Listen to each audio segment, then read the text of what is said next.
Lorsque vous avez chanté les sucettes à l'Annie, Oui, en compreniez-vous le double sens? non. Je ne comprenais pas le double sens et je peux vous certifier qu'à l'époque, personne ne comprenait le double sens. Hello les gars, pour ma première vidéo, je vais aborder un sujet assez tabou et en faisant mes recherches, j'ai compris pourquoi. J'en avais vaguement parlé dans un de mes TikTok, mais je trouve qu'en réalité, ce sujet mérite d'être abordé de manière plus approfondie. Enfin en tout cas, je vais tenter de le faire.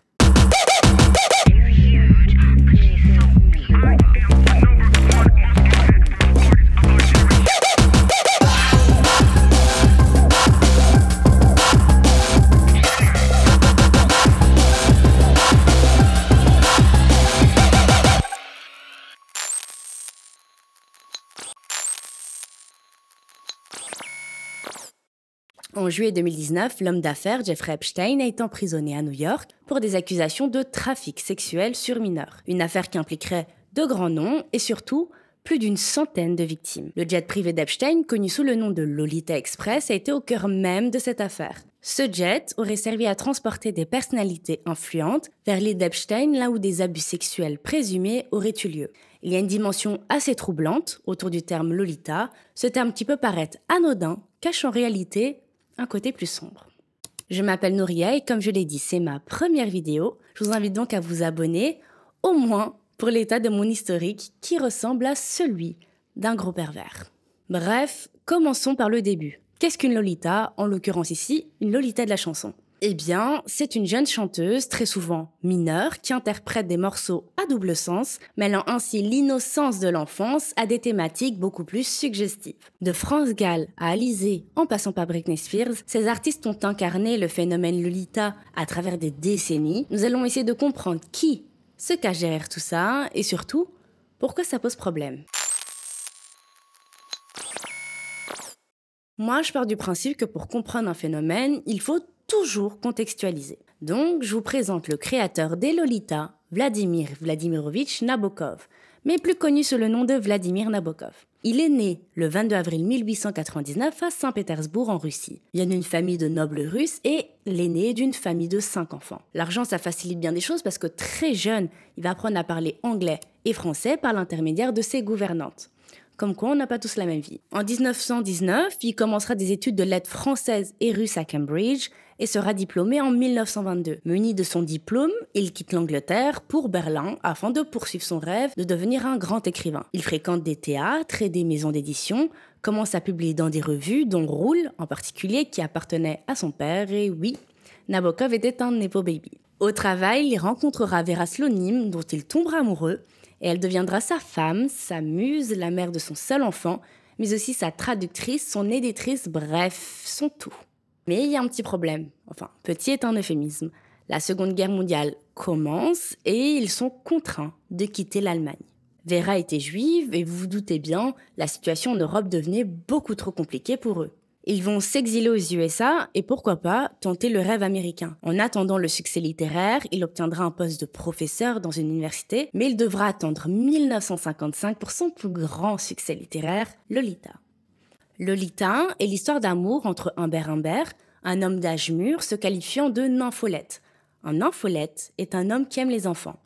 Et Dolores Haas, une enfant de 12 ans, dont il est le beau-père. Bon, le livre est la confession de cet homme.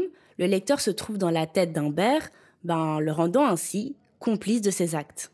Après, on est dans les années 50 et évidemment qu'il y aura un scandale Lolita. Le livre sera interdit aux États-Unis, mais aussi dans de nombreux pays du monde. Pourtant, il sera tout de même publié en France par un éditeur spécialisé dans les livres censurés. Et en faisant mes recherches, j'ai appris que le livre se vendait 10 fois son prix au marché noir. Ce qui est triste, c'est que le message de Vladimir n'a pas été compris. En mettant Humbert en narrateur, il voulait mettre en lumière la perversité et la manipulation de cet homme d'âge mûr sur cet enfant de 12 ans. Mais pour le grand public, Dolores sera dépeinte comme cette aguicheuse prête à tout pour plaire. Cet argument sera renforcé par l'adaptation au cinéma du roman par Stanley Kubrick en 1962, puis une seconde couche en 1997 par Adrian Lyne. Et voilà, le mythe de la Lolita est né. Maintenant qu'on a le contexte, voici France Gall. la première Lolita de la chanson française. Elle s'est faite connaître pour sa participation et surtout pour sa victoire à l'Eurovision en 1966. Elle avait interprété une chanson qu'on connaît tous normalement, Poupée de cire, poupée de son. Ce morceau écrit par Serge Gainsbourg, retenez bien parce qu'il va être important dans cette histoire. À l'époque, elle avait tout juste 15 ans et c'était le début de sa carrière. Mais c'est à ses 18 ans, toujours adolescente parce que la majorité en France à l'époque était de 21 ans, qu'elle fera face à un scandale qui entachera son image.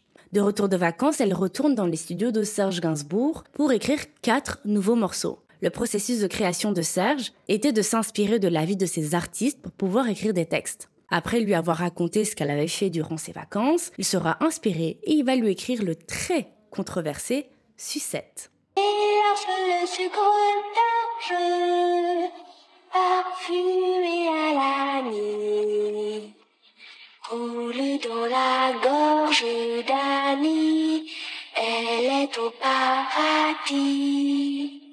La chanson a bien double sens. La première lecture, c'est juste l'histoire d'une fille qui achète une sucette à Lani pour quelques pennies. La deuxième lecture, c'est une fille qui en réalité pratique une fellation. La sucette faisant référence à l'appareil génital masculin, l'Annie qui est un liquide blanc et la semence qui coule dans la gorge d'Annie, ce qui l'emmène au paradis. Je le rappelle, elle était mineure. Si vous vous posez la question, le morceau à sa sortie aura un succès mitigé. Le scandale, en fait, autour du morceau prend le dessus. France Gall se défendra tant bien que mal de ne jamais avoir compris le double sens, mais trop tard, le mal était fait. Par contre, Gainsbourg, lui, c'est Gainsbourg. Le double standard. C'est un peu plus de 10 ans après le scandale Sucette qu'en Belgique, un certain Achim Dierks écrit les paroles d'un prochain hit de Lolita. Pour ça, il va s'aider de Jay Alansky pour composer la musique et de Max Martin pour les arrangements.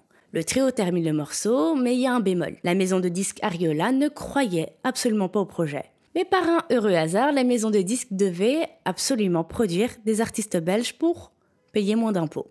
C'est là que Lio rentre en jeu. Jeune adolescente de 16 ans à l'époque, le trio lui propose d'interpréter le fameux Banana Split. Ta chance, avant qu'elle passe, banana, si tu cherches un truc pour briser la glace, banana, banana, banana. Une chanson qui parle encore de fellation. Si vous avez encore un doute, voici un petit indice qu'il y avait dans le clip. Mais contrairement à sa collègue France Gall, Banana Split, c'est un carton. Le single se vend à plus de 700 000 exemplaires. Pour un projet qui, à la base, devait pas voir le jour, c'est exceptionnel en vrai. 3 ans après le succès de son titre, elle enregistrera même la version anglaise, Marie-Antoinette. Et c'est à ce moment-là que quelque chose change. Une brèche a été ouverte. Et c'est comme si, en fait, ce succès commercial a été une validation. Le phénomène Lolita est lancé et trop tard, on peut plus retourner en arrière. Mais comment faire mieux que Lio ? Avec le succès de son single, elle a mis tout le monde d'accord. Et il fallait s'y attendre, toutes les maisons de disques maintenant veulent leur Lolita. Et pour ça, il faut attendre 97. Jive Records, qui fait partie du groupe Sony, fait le plus gros braquage du siècle. Il signe une jeune fille un peu connue pour avoir été une enfant du Mickey Mouse Club. Vous l'avez deviné, je parle de Britney Spears. À l'époque, elle avait aussi 16 ans et elle était encore une artiste en devenir. Ils veulent faire d'elle plus qu'une idole, ils veulent en faire un symbole. Mais pour ça, il faut donc aller un peu plus loin que les autres. Ils vont contacter Max Martin, un compositeur connu pour avoir produit plusieurs titres pour des boys bands comme NSYNC, et il va écrire un morceau qui a traversé les décennies, Baby One More Time. On est en 98, le clip se passera dans un lycée. Fun fact, c'est le même lycée que dans le film Grise. Elle arbore une petite jupette, des petites tresses et chante bébé, frappe-moi encore une fois, et le tour est joué. D'ailleurs, il se dirait même qu'à la base, le clip devait être un dessin animé, pour viser un public d'enfants.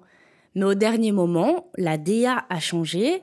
C'est peut-être une volonté de Britney, une façon pour elle de se détacher de son image de Disney pour viser un public plus mature. Je n'ai absolument pas besoin de vous expliquer le succès que le morceau a eu, mais pour vous en faire une idée, juste le single s'est écoulé à 9 millions d'exemplaires. L'album du même titre, lui, a 26 millions. Autant vous dire que les maisons de disques vont vouloir gratter cet engouement qu'a créé la jeune chanteuse. À ce moment-là, ils veulent plus qu'une simple Lolita, ils veulent leur Britney. D'ailleurs, en parallèle, Sony va développer également la rivale de Britney Spears. Ils n'ont pas été très loin pour la trouver. Elle avait aussi participé au Mickey Mouse Club, c'est Christina Aguilera. Mais qu'est-ce qu'elles sont ? Qu'est-ce qu'elles représentent ?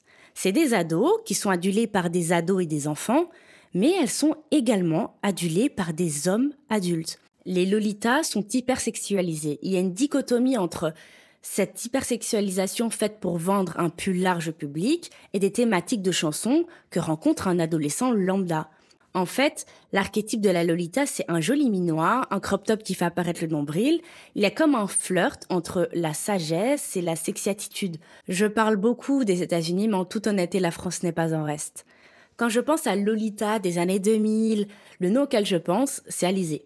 Jeune adolescente de 15 ans qui a été repérée par Mylène Farmer dans un télécrochet en 99.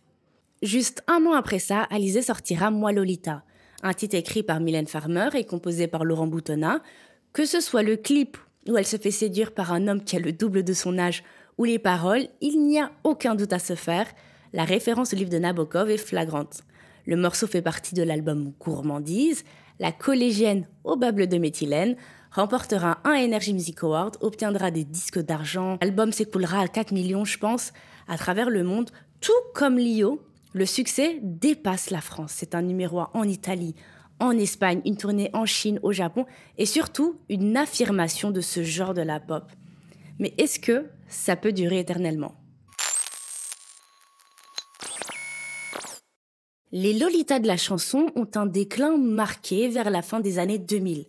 Précipité par plusieurs facteurs, je vous laisse dire en commentaire vos propositions. De mon point de vue, les scandales médiatiques ont souvent entaché l'image des Lolitas.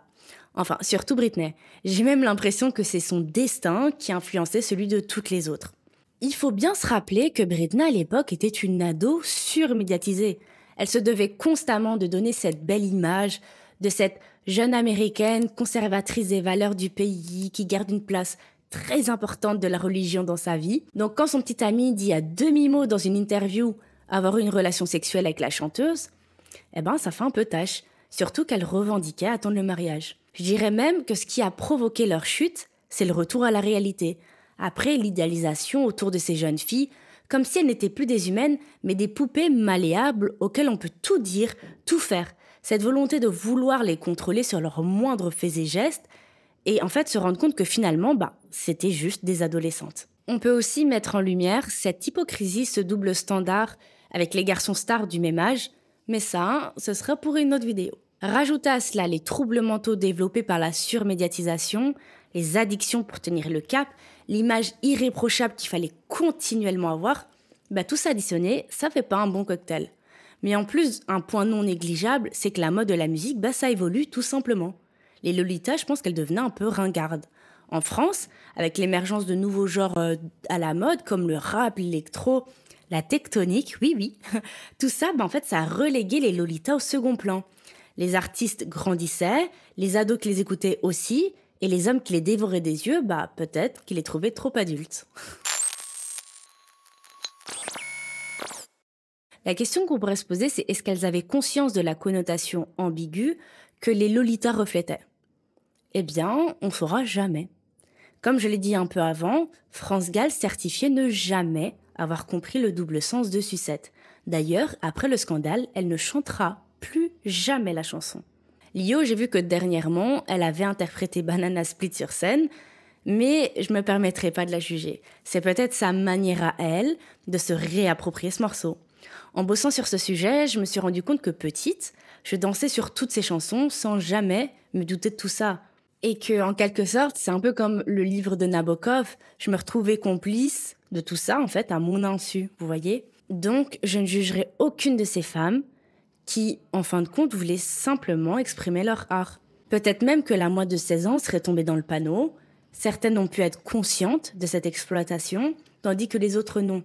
Après, faut pas non plus tomber dans la psychose. Toutes les artistes féminines connues lorsqu'elles étaient adolescentes n'étaient pas toutes des Lolitas. D'ailleurs, cette chaîne parle et parlera exclusivement de l'industrie musicale et des focus sur des artistes, mais des Lolitas, il y en a dans plein de domaines, dans le cinéma, dans la mode.